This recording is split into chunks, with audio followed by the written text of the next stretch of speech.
We're going to take you on a tour to a world-famous sandstone formation called the Wave. From our own personal experience, we'll share with you what we saw and a lot of things we wish we had known about before we went. We'll give you some background on how the Wave became such a popular attraction and why only a few people are allowed to visit. We'll show you what we were given to find the Wave and also discuss what we weren't given. The lack of important, detailed information about what this hike is really like was a big surprise to us and is one of the reasons we made this video. We think you should know before you go. Located on the remote Arizona-Utah border, the Wave is a challenge to get to in more ways than one. First, you'll need to acquire a permit to go there. Second, the hike is a bit of a navigational challenge. Third, it's not an easy hike. And lastly, there are so many things to see in this area besides the Wave itself that you'll have a hard time choosing what to go see.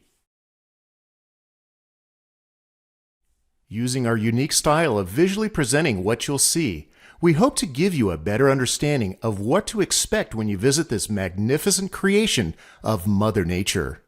Or maybe you'll find that, after watching our tour, you'll feel like you've already been there and not need to go through all the challenges yourself. With the help of Google Earth's 3D renderings of the landscape, we'll show you some of the features you might want to visit and point them out along the way. That way, you can plan your hike to focus on what looks the most interesting to you. We'll also take you on a virtual hike, point out what you'll see along the way, and what to see once you get to the Wave.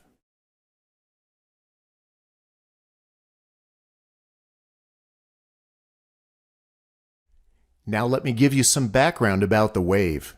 Using the map we saw earlier, here is the area we're going to visit. The Wave is located in what's known as Coyote Buttes North. Along with the Wave, there's a whole bunch of other places to see in this region. There's also Coyote Buttes South that has many unique and beautiful rock formations too. Both of these areas are in what's called the Paria Canyon Wilderness. This wilderness area is sandwiched between Vermilion Cliffs National Monument and, as of 2021, the uncertain boundary of Grand Staircase Escalante National Monument. The wilderness area is not in either monument. It does straddle the Arizona and Utah border. We first learned about the Wave around 1999 when we were looking for slot canyons to photograph, and we heard about Buckskin Gulch. When we visited the BLM Visitor Center in St. George, Utah, to learn more about Buckskin Gulch, the very helpful staff there told us we ought to go to the Wave instead. We said, "The what?" "The Wave," they repeated. They showed us pictures and told us that there were plans in the works to significantly limit visitation to it. Well, since we were more interested in slot canyons than swirling sandstone at that time, we went to Buckskin Gulch. Little did we know that the Wave would turn into such a sought-after destination spot. It took us 22 years until we finally got lucky enough to see it. Visitation exploded after 2009 when Microsoft included a picture of the Wave on their Windows 7 release. Plus, pictures of the Wave were circulating all over social media and Europe. People just had to come out and see this place. Now, as you may know, only 20 people per day are allowed into this area. As of February 2021, however, that number has increased to around 64, depending on your group size. After seeing the delicate sandstone formations in this area firsthand, we wonder if that's too many people per day to be stomping all over this special place. It took Mother Nature millions of years to create this And once someone steps on and destroys one of the small rock features, it's gone forever.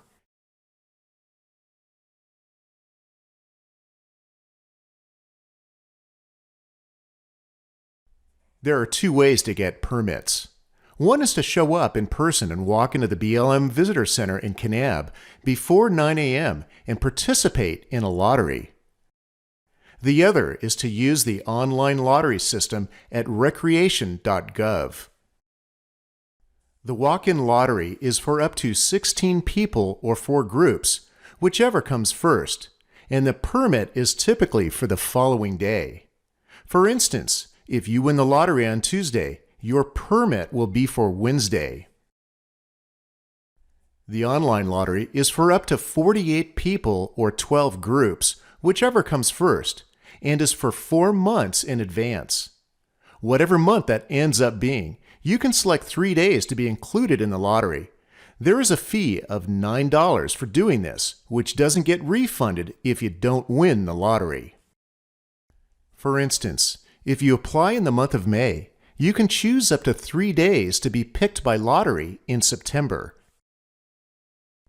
To apply for the online lottery, use recreation.gov. This is the same website you would use to order bus tickets to ride into Zion Canyon, reserve campsites, and so many other things. Let me now give you a brief tour of the website. Start by going to recreation.gov. If you don't have an account, click the Sign Up option. I have an account, so I'm going to select Log In and log in like this.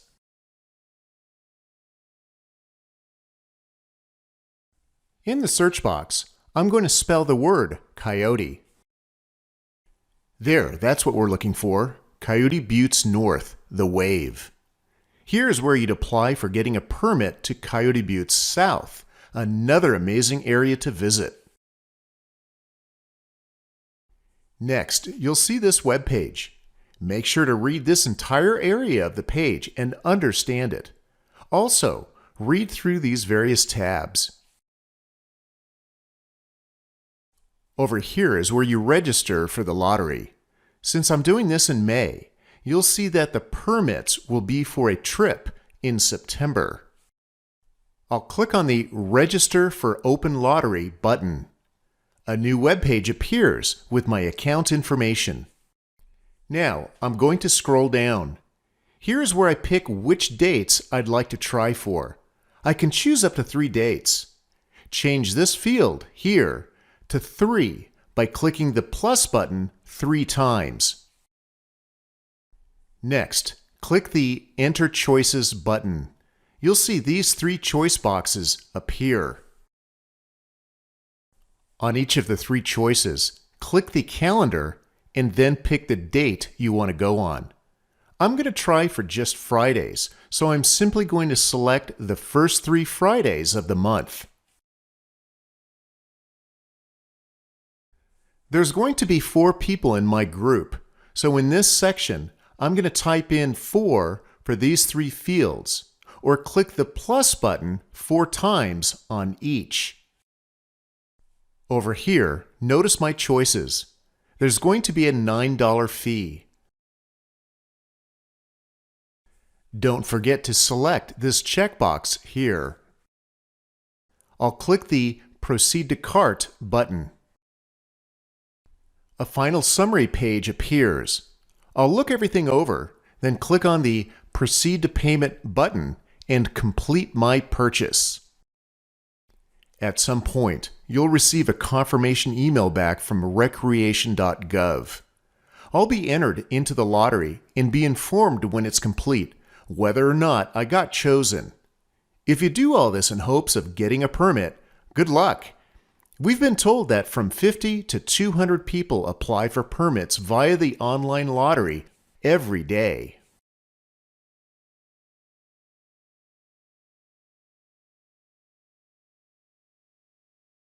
Back in January, our friend was lucky enough to get a permit for 4 people to enter Coyote Buttes North. The BLM, who manages all the land around here, gave him this collection of paperwork for the day of our trip. This is the checklist they gave us. These are all great pointers. Definitely bring lots of water, some food, wear sunscreen, a hat, and use hiking boots that are comfortable and already broken in. You don't want to risk getting blisters on this hike by using brand new boots. You also need to bring some form of navigation. Be sure to go over it and understand it the day before you go so that it's fresh in your mind. In a moment, I'll show you how simple it is to use Google Maps or Gaia GPS on your phone to navigate. But be sure to not put your phone into airplane mode because that will disable the GPS. Another item they gave us were these directions on how to find the wave. The pictures are fairly accurate, but notice that the captions are a bit difficult to read. We'll definitely fix that with this video. After going on this hike ourselves, these pictures and their map really does not provide a good perspective of the entire hiking route. And here's the permit tag you must attach to your group leader's body. That means the lead person in your group must have this tag visible. We attached it to our buddy's backpack since it was the best way to make it visible. They also give you 2 parking tags, which is nice if your group has more than one vehicle. If you saw our video on Buckskin Gulch, you know that you must purchase a tag at the same trailhead, Wire Pass, and place that tag on the dashboard of your vehicle so that it's visible. Do the same with these tags. Since you already have this tag, you don't have to purchase one at the trailhead. So with all that, you may think, what else do I need to know? Well, we think there's a lot more you should know, which I'm going to talk about right now. After our experience hiking to the wave, here are some tips we'd like to share with you. The first one is, know your own hiking abilities. As you'll see on our tour, although it's only a 3-mile one-way hike to the wave, there are challenges along the way and when you get there. The challenge when you get there is that there's a lot of fascinating stuff to see that is not just the wave itself, and it's easy to get distracted. My experience was that after I passed through the wave, I wanted to explore the surrounding area, and I experienced what I like to call the Alice in Wonderland effect. It seemed that whenever I took a turn off my intended route, I found something interesting and I got distracted. Soon, I found myself going down the rabbit hole, wanting to know what was around the corner or down this direction, and what other spectacular rock formations were waiting for me to see there. One turn led to another, and another, and another, and what I thought would be a 30-minute excursion away from my group, who were still back at the wave photographing, suddenly turned into an hour or more. There was just so much fascinating stuff to see, and each turn was down another rabbit hole. Hopefully, you've all read about or have seen Alice in Wonderland and know what I'm talking about regarding rabbit holes. So, to sum up our first tip, go to the wave with a plan and schedule a time limit and stick to it. It's so easy to get distracted and drawn into the scenery that, before you know it, the sun is setting low in the sky and you still need to navigate that 3-mile hike back to your vehicle without a clear trail to follow. Unless you've brought headlamps and plan to walk back in the pitch dark, you need to walk back in the daylight.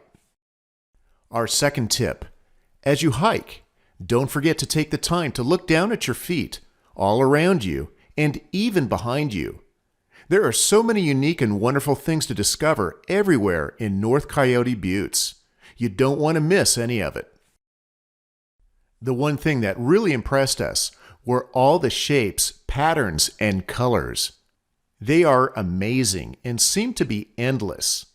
It will make you think, Wow, Mother Nature really went out of her way to make this spectacular place. Our third tip: be mindful of the time of year you're going to visit the wave. The most ideal time is either spring or fall, but that also means higher competition for permits from other people since those are popular times of the year. You may notice that there's snow in some of our pictures.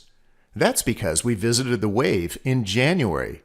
Anytime you plan on visiting the wave between about November 1 through May 1, you run the risk of snow being on the ground, which will cover many of the beautiful features you've come out to see. So keep that in mind. Then there's summer, not an ideal time to visit the wave. Temperatures can reach over 100 anytime after June 1 and continue until October 1. There is absolutely no shade to escape the sun's rays in North Coyote Buttes. And our fourth tip: learn how to use a navigation app on your phone and use it as your primary pathfinder to get yourself to the wave. You could do it the old-fashioned way. Use a map, follow the picture guide the BLM gives you, or just use Dead Reckoning. But why? There's a better way. Most phones use Google Maps.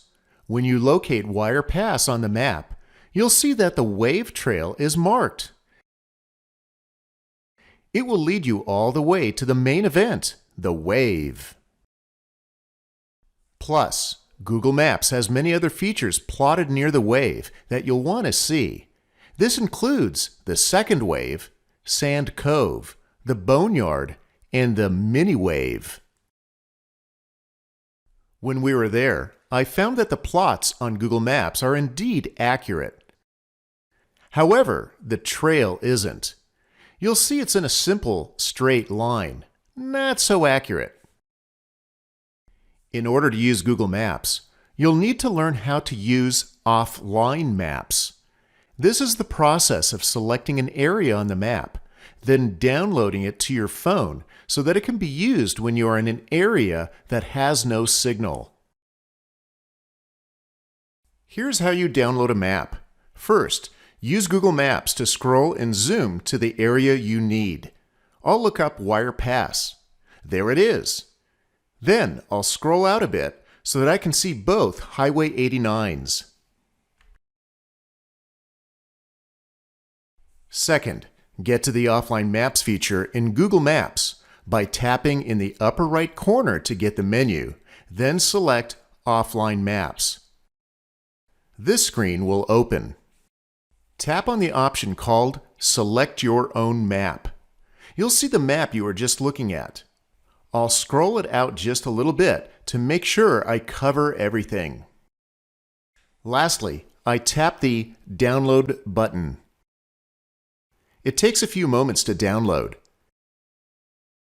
Then, just to be tidy, I'll name the map The Wave.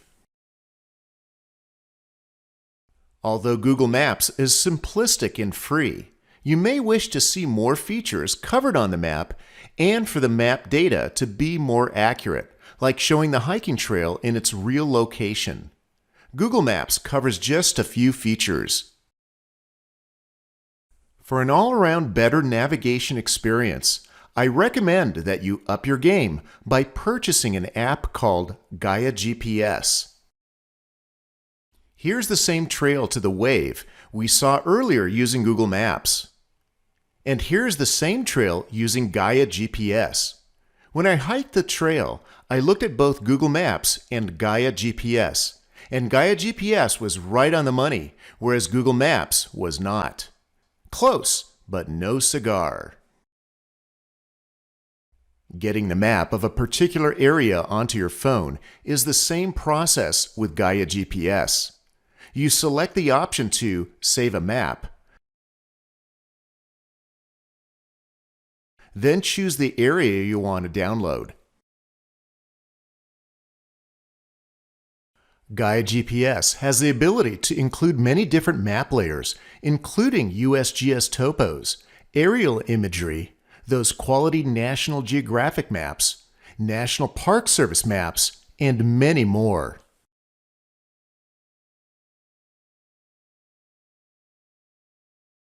The added bonus with Gaia GPS is that it offers a lot of features, too many to cover in this video.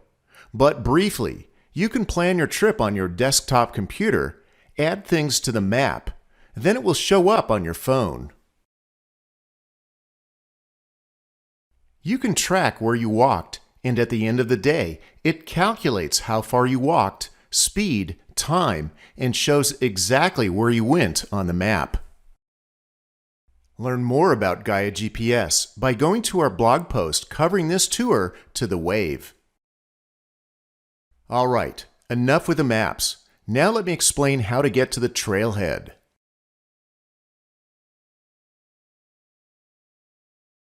To start the hike to the Wave, you must get to the Wire Pass trailhead. It's located halfway between Kanab, Utah and Page, Arizona. If you're familiar with navigating on your phone with Google Maps, getting to Wire Pass is easy. Simply search for Wire Pass and let your phone navigate you there. If you'd like more animated driving directions to Wire Pass, watch our video tour of Buckskin Gulch.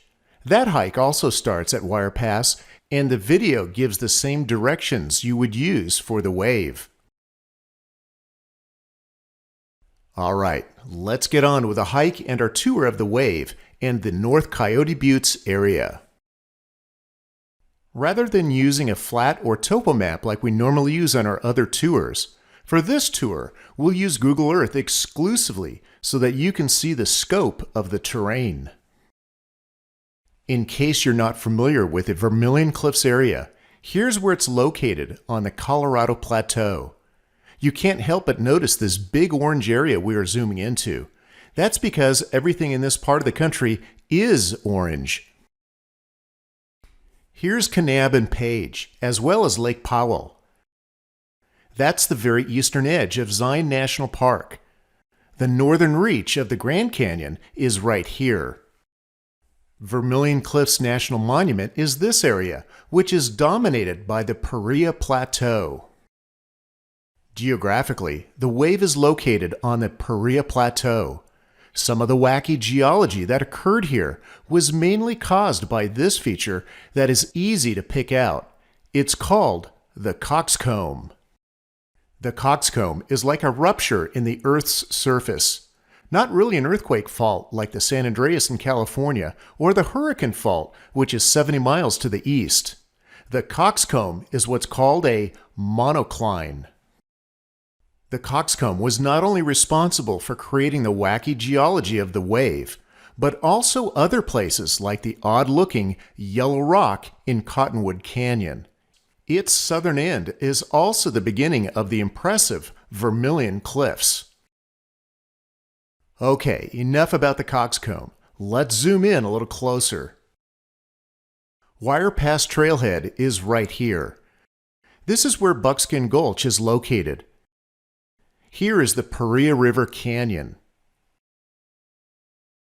And here is where the Wave is located. Now, let's swoop down and check out the Wire Pass Trailhead. The parking area was upgraded in early 2021, so now there is more parking. And here we are, ready to hike the Wave, with our precious bright green hiking permit that will be attached to someone's backpack.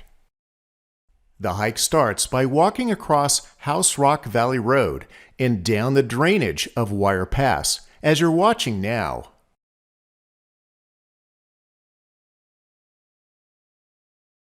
In half a mile, bear right on this trail that ascends up the side of the Wire Pass drainage. This is what the trail looks like. It is a little steep.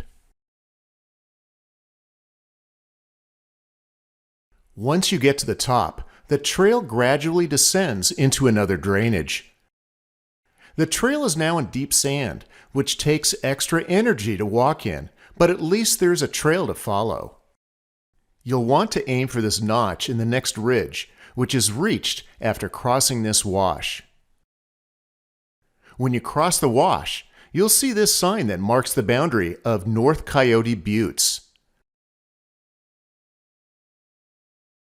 The ridge ahead is on pure sandstone, so you won't see an obvious trail.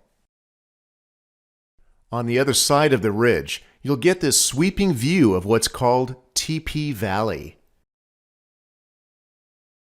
Over here is about where Buckskin Gulch is located. Now we're going to aim for this rock feature here called Twin Buttes. Again, we'll be walking in sandstone, so there will be no obvious trail. However, there might be a few signs marking the way. You'll want to pass just to the left of Twin Buttes. When you do, you'll need to go through this gate, which is part of a fence used for keeping cattle out of the wilderness area. Yes, this area is still used for cattle grazing at times.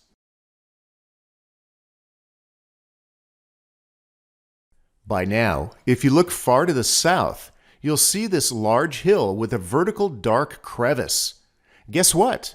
The wave is just below this. So it seems like you're almost there, but in reality, you're only about halfway. Follow the trail on your phone across this long stretch of sandstone. At some point, you'll again be walking in deep sand until you finally reach the wash, which is called Sand Cove, just below the crevice. During this stretch, here are some of the rock features you'll see on the right or west side of your hiking path.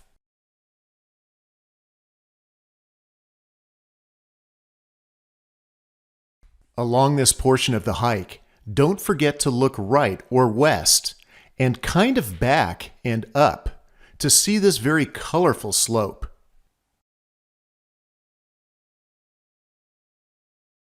Also, very important, remember to stop and look back from time to time so that you can familiarize yourself with where you came from. You'll need to remember these visuals to help you find your way back to Wire Pass. Cross the wash and follow the well-defined trail now up a steep sand dune, then onto some more sandstone. Keep in mind that this final stretch is a tough one. In some places, you need to climb in deep sand, which isn't easy. In other spots, you're on sandstone covered with loose sand, which is really slippery.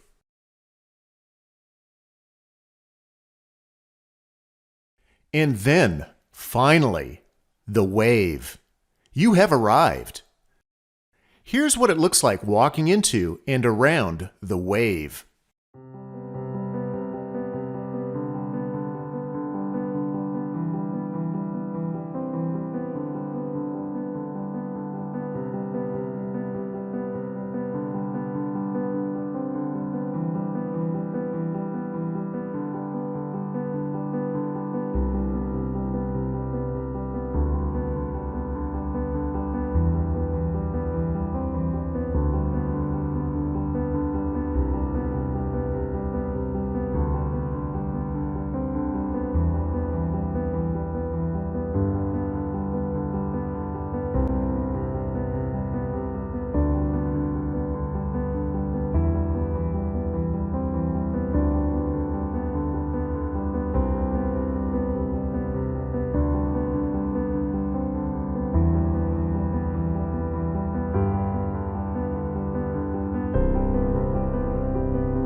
Have you seen enough?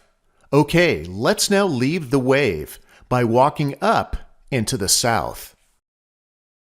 Before we do though, let's not forget to look at the mini wave. This small feature is located just before the entrance to the wave and a little to the east, located about here. Check this out before you head up and beyond the wave. There's no trail to follow, so you'll need to rely on your phone's GPS and the maps you've downloaded from Gaia GPS or Google Maps. While you're looking at your phone to make sure you're heading towards the various features, be sure to look all around you and take in all of the interesting geology along the way. Just to emphasize, rely on your GPS and map, not anyone's written or spoken instructions, including mine. Some of the features, such as the alcove and Melody Arch, are located way up here. If you look up, you'll see Top Rock Arch. This is not an easy climb. I tried it and turned back. The alcove is located behind Top Rock Arch. A better way to reach the features behind Top Rock Arch would be to go east about a quarter mile from the mini wave, then south about a third of a mile. Again, there's no trail. On the east side is a slope with a more shallow angle that is a little easier to climb. Just keep in mind that visiting this area will take you an hour or more, and it's quite a climb.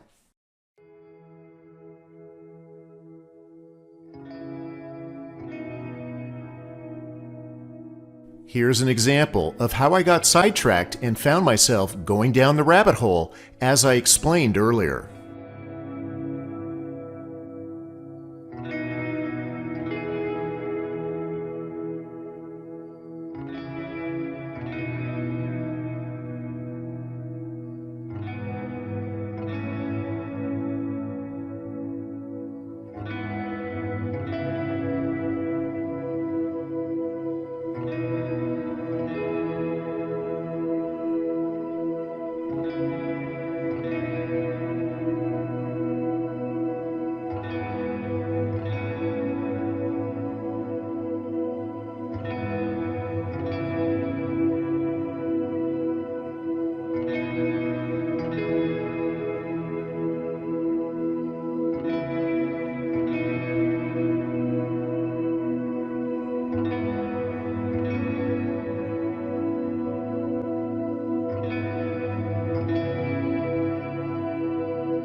Now, I'm going to work myself over to what's called the second wave. Along the way, there's more rabbit holes to get distracted with. Just be careful when walking here, because not only are there a lot of delicate features that you don't want to destroy, there's also a lot of very steep slopes where you can slip, fall, and keep sliding all the way down. Stop and think of just how far away you are from any kind of help if you get injured. Be careful.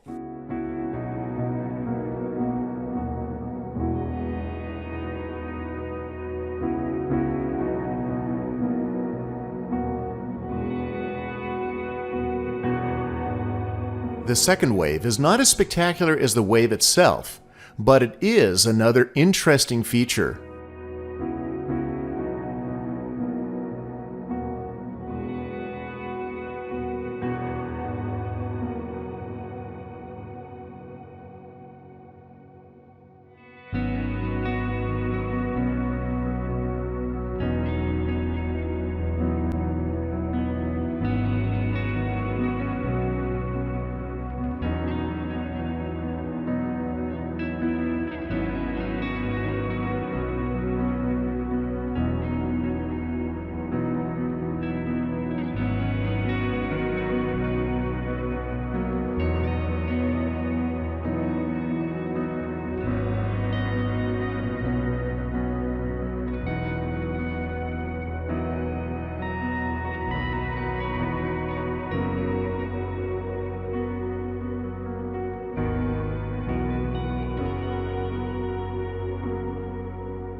From the second wave, I found a place where I was able to slide down a steep slope to this area here called Sand Cove.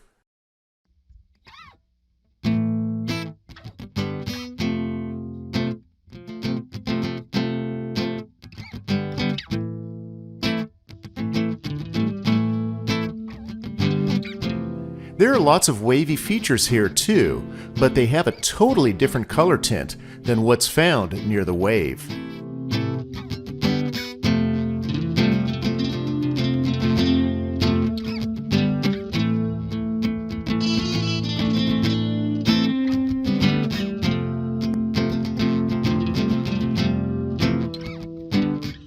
Located near Sand Cove is also what's called the Boneyard. This is an area where there are a lot of unique rocks laying around on top of the sandstone. They are made of what people refer to as lace rock and are very delicate geologic features.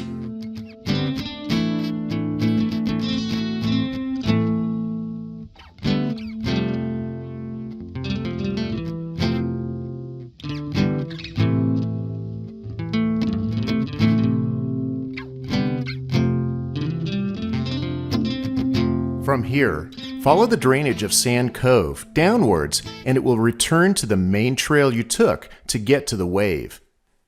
Naturally, this is also the main trail to return to the Wire Pass trailhead.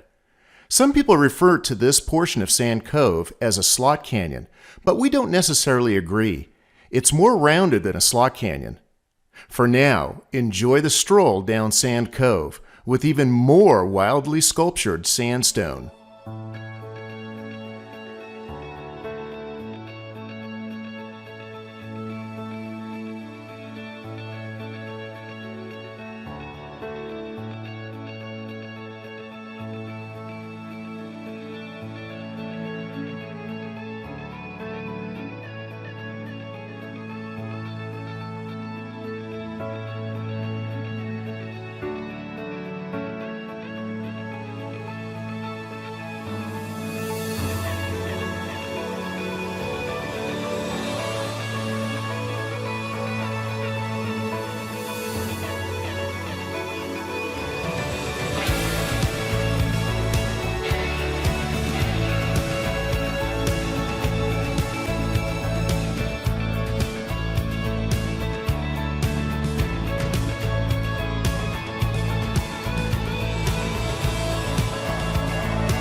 About halfway down Sand Cove, you will reach this obstacle, a 15-foot or so drop-off. If you're not able to get down it, like me, you can climb out of the canyon on either side.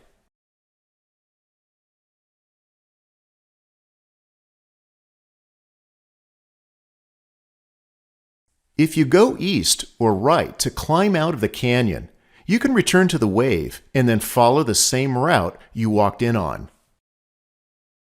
You can also climb west or left out of the canyon and follow this slope back to the main trail. You can try your luck at finding dinosaur tracks here, but I didn't have time to look for them. Our visual tour from Google Earth now returns us to where we entered the wave, here. Follow the same trail from here back to the Wire Pass trailhead.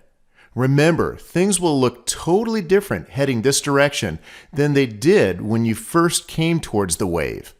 So again, make sure to follow your GPS and map. Once again, here is the wave, the trail back, Buckskin Gulch, and the Wire Pass trailhead. We hope that our information about how to prepare for your visit to this magnificent place was helpful and that you've enjoyed our tour of the Wave and North Coyote Buttes. We invite you to browse through our big collection of other hikes and road trips, and don't forget to subscribe to our channel so that you can join us on our next adventure. As always, happy exploring!